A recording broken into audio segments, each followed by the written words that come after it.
Okay, so we're here with Ed, Rebel Farmer in Brook, Kent, just off the North Downs, near Wye. And Ed, as I was just saying, we're working here with rural Kent, looking at inspiring food stories related to COVID-19 and how businesses adapted, charities, social enterprises, etc. And I instantly thought of you and this amazing place, this wonderful project. And yeah, if you can run us through for a few minutes on what you do. Yeah, absolutely. Yeah, we're just here at Rebel Farmer. We've been really, focused on year-round nutrition and trying to grow it without the use of any chemicals or pesticides. And we're also looking at different techniques in sort of growing that nutrition, be it outside on the beds traditionally, or inside in a plastic polytunnel, or even inside a building where we grow our microgreens. But I can take you through a little bit of what we grow here and how important that is and how it's developed during the COVID crisis, because I think during the COVID crisis everyone suddenly thought a little bit more about their food security, and I think we did here too, and since our normal outlets like the pubs and the hotels all shut, so we suddenly had to refocus our energies on getting this food out in other ways, and that was using things like the Kent food hubs, where it's a community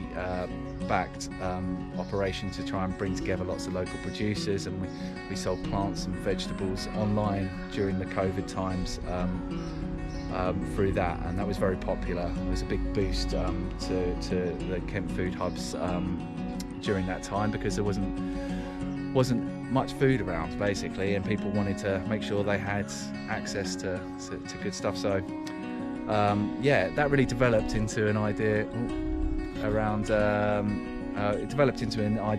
microgreens, which has really developed into a real business, where we've been now supplying McNaid's, Good Shed and various other retailers across Kent, and continuing our sort of work with the Kent food hubs to try and get that food a little bit cheaper out to the consumer.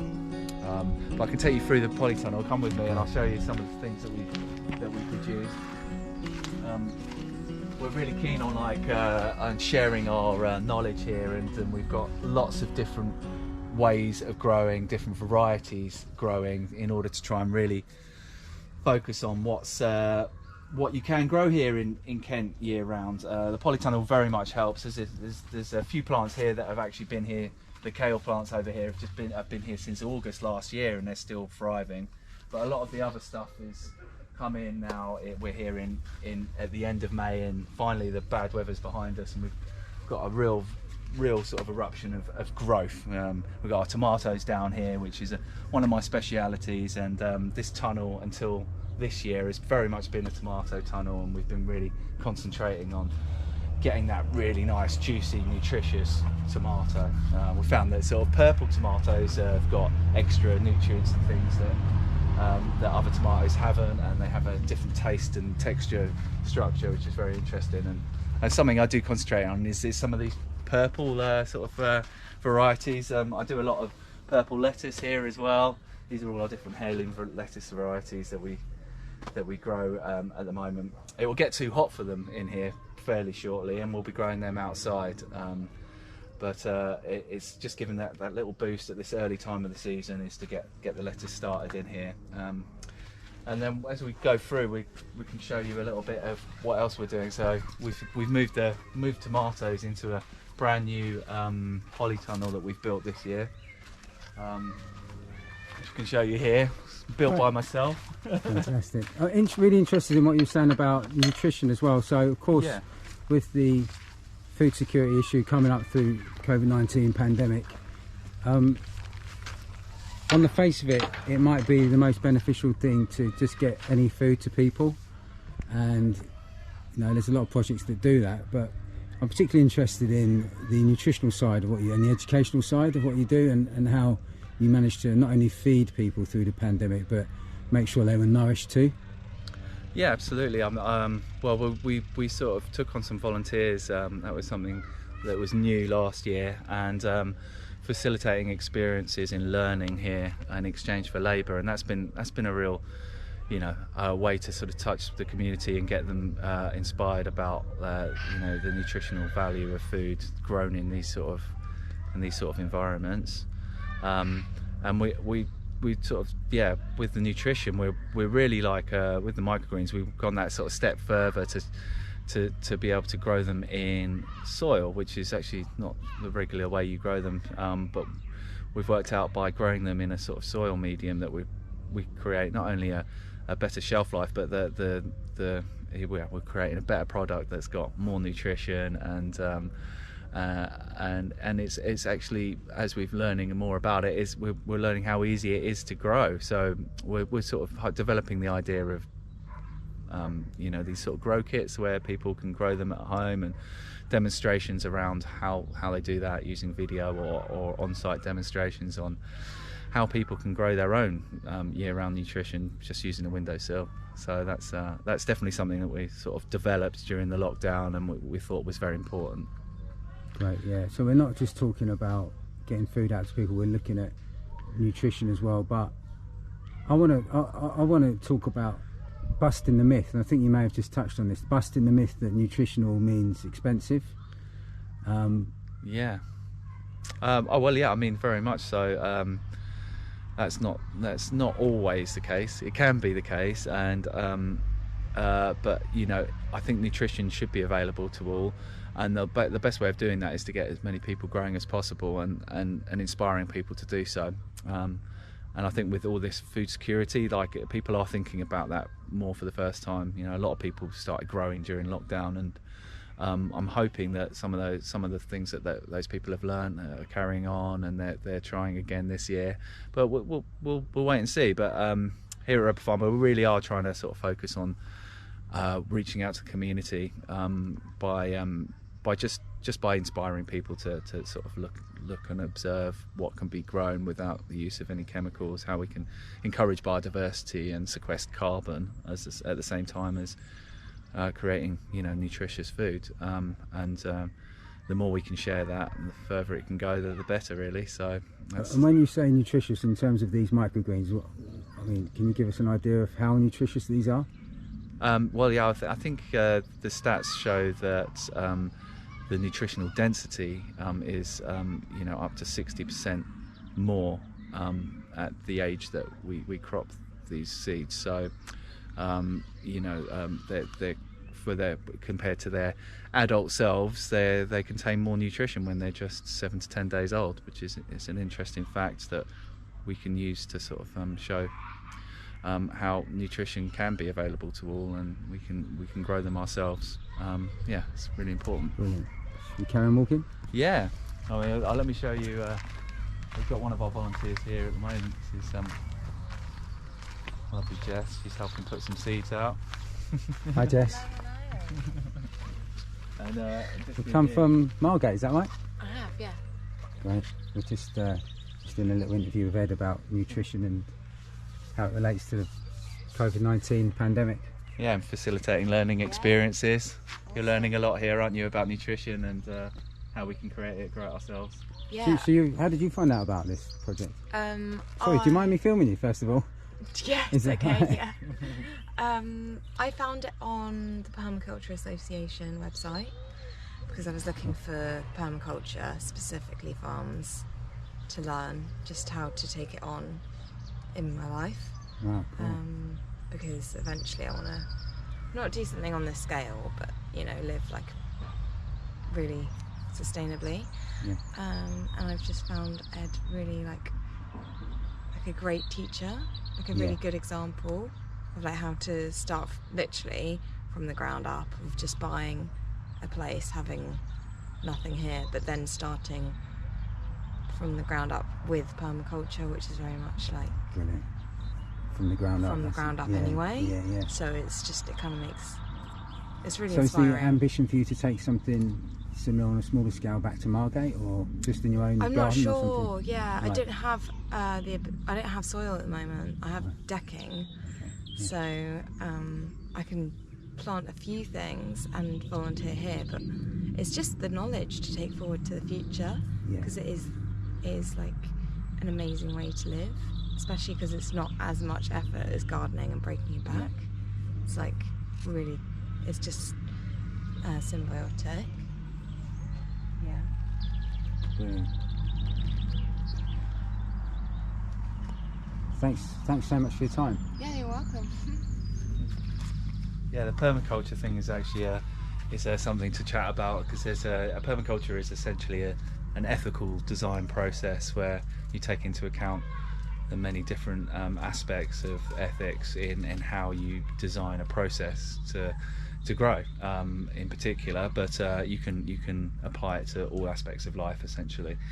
And yeah, we're here sort of mimicking nature a little bit, where we're sort of looking at what grows at what time of year and what likes to grow here, and what avoids damage from pests and throughout the year. And so it's very much sort of looking at all the different patterns, the cyclical patterns of the growing cycle, and using them, observing and using that pattern to the best that we can, really.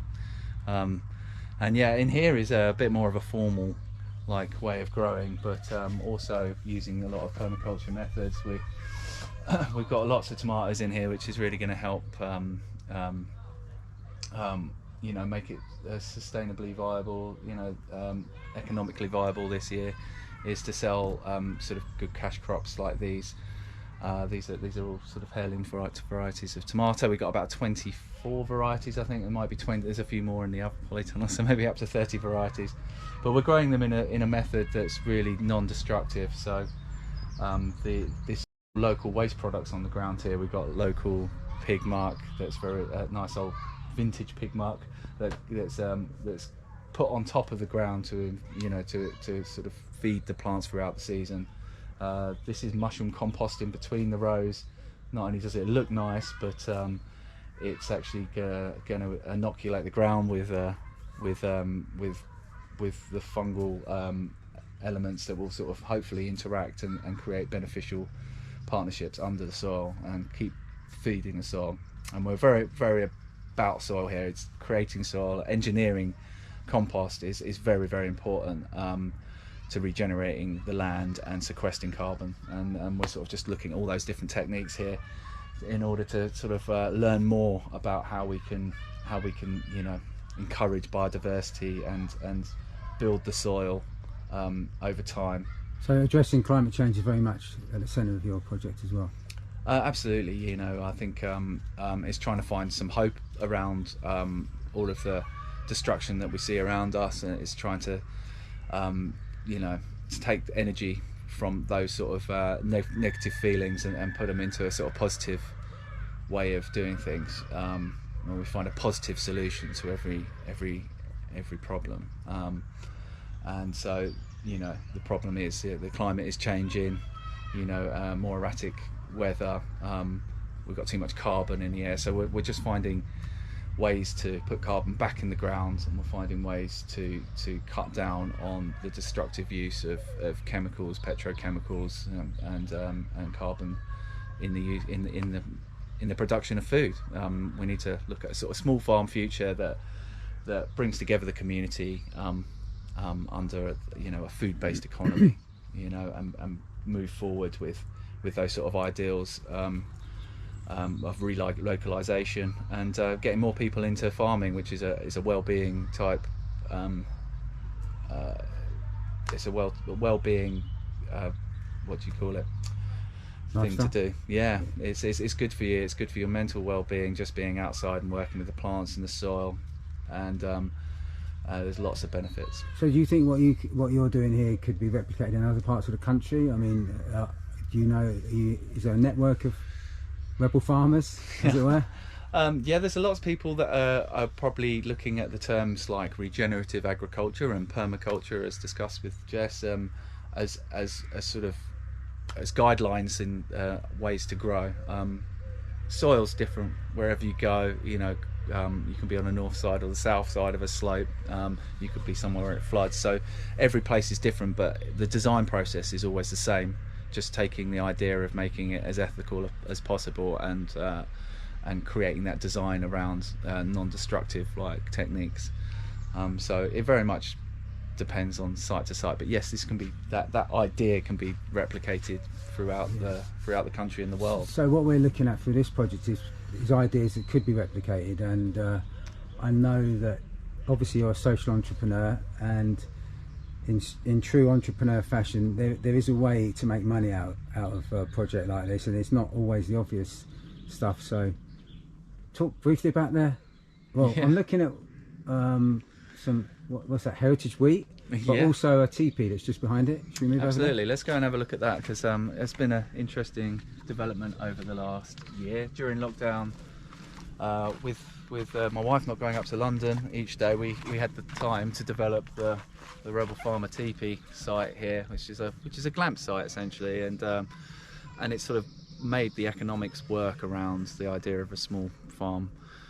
There's not that much money in veg, you know, and I'm especially, you know, with my ethics of trying to get them out to people that can afford them. You know, I sort of had to look at lots of different income streams in order to make the business model sort of work and sustainable. So we purchased a teepee. You can see here it's absolutely beautiful, 21-foot teepee, where we invite we give exclusive use of the field to people coming down from London mainly, you know, but we've had people just locally come and stay with us as well, and come and, you know, spend a day in the life of the Rebel Farmer. I'm booked in. Yeah. and that's been really lovely to host guests and to show them a little bit about what we do here, as well as allow them to have some space and some time and some isolation from all of that, all of the horribleness of lockdown, really, you know. So we were very lucky here during lockdown that not severely affected, and we wanted to sort of share that luck. So we invested in the teepee, and that really does make the economics of the situation work. And it's we're really looking forward to having guests all summer again, and seeing lots of smiles on people's faces. So I take it having that as an income stream allows you to accept more volunteers and deliver more education. Is that right? That's right. Yeah. So we're you know, by having that, we've now got that income stream that allows me to you know, focus less on making money out of veg, and now focus more on enabling volunteer experiences and trying to facilitate those sort of events, and that can highlight, you know, some of the things that I've been talking about regenerative agriculture and heritage wheat. So the other thing that's going on is over here we've got, just next to the teepee is lots of different varieties actually of wheat. We've got a couple of old Kentish varieties right in front of us. There's Old Kent Red and Kent Hoary here, which are sort of heirloom varieties that have been pretty much forgotten about with the modern farming. Modern wheat is grown in a sort of dwarf variety, and is actually very destructive to the ground and to the soil in the procedure of trying to create a strong white flour. You can be very destructive, lots of applications of glyphosate, herbicides, pesticides, and of course chemical fertilizers, but we're not doing any of that here. We're sort of looking at a biodiverse seed varieties. Lots of, you know, the seed is of the same variety, but you know, there's some genetic diversity within the heritage seed, which is very important, especially as we have all the erratic weather and everything that we have around our climate change, and we're just trying to look into different ways of creating bread and pasta and all those things that we enjoy wheat with, in a more ethical way, and in ways that we can show how we can do it without the use of any carbon at all. We're looking into possibly even harvesting this by hand and trying to create a community event around that idea of learning old techniques that may well be used in the future as we reach peak oil and look at relocalization of crops such as wheat. Yeah, very interesting project. Be really interesting to see how it develops. It's my first year of it, but it looks fantastic next to the teepee, and I'm hoping it will come through and be a lovely crop for the people, local people, to be able to enjoy local bread grown by a rebel farmer. Yeah, we'll come back for that one. Yeah, that'll be later this year. Can we have a look at the green shed, the microgreens? Yeah, absolutely. Yeah, let's go and have a I know you're a busy man, and that'll wrap it up then. That's fine. Yeah, you can see we have a school next door, and which is really nice to have, and we're hoping to work with the children there to introduce them a little bit. That's the forest school I can see right there. This is the back of Brook School here, and it's they've had a forest school there for quite a number of years now, for a fairly established forest school. And I'm hoping to sort of like... That's where to start all this education then, yeah? Well, it is. You know how important education can be at a young age, and how influential some experiences can be to young people. So, you know, it'd be really nice to try and show them the ways that we can grow food together, as well as you know, enjoy the woodland environment. So a sort of farm school idea would be fantastic. So does such a thing exist? Not really, no. Oh. So yeah, we're just trying to sort of work on that one. Should we go and see the workers hard at work in the Rebel Farmer microgreens? Stella, you're going to be on camera. I was just having a quick look at what's going on in here. This is where we grow the microgreens. It's probably going to flash horribly on your camera, that's cool. But yeah, we're just boxing up, getting ready for our special distro day. Today is a Thursday, and we'll send out microgreens grown in this inside environment all like across Kent. Plants having a party. Yeah, that's it. They are having a party. This is where they all go out and get crops, and it's a big turnover today. But yeah, there's loads of different varieties we grow here. So what sort of outlets do these go to? These are at the moment going out to the Goods Shed and to McNaid's, the major sort of food retailers in Kent, Perry Court Farm, and also to the people of the Kent Food Hubs. This CIC, which helps bring all the local producers together. And the CIC Kent Food Hubs, that actually, tell me about the 12% you mentioned earlier.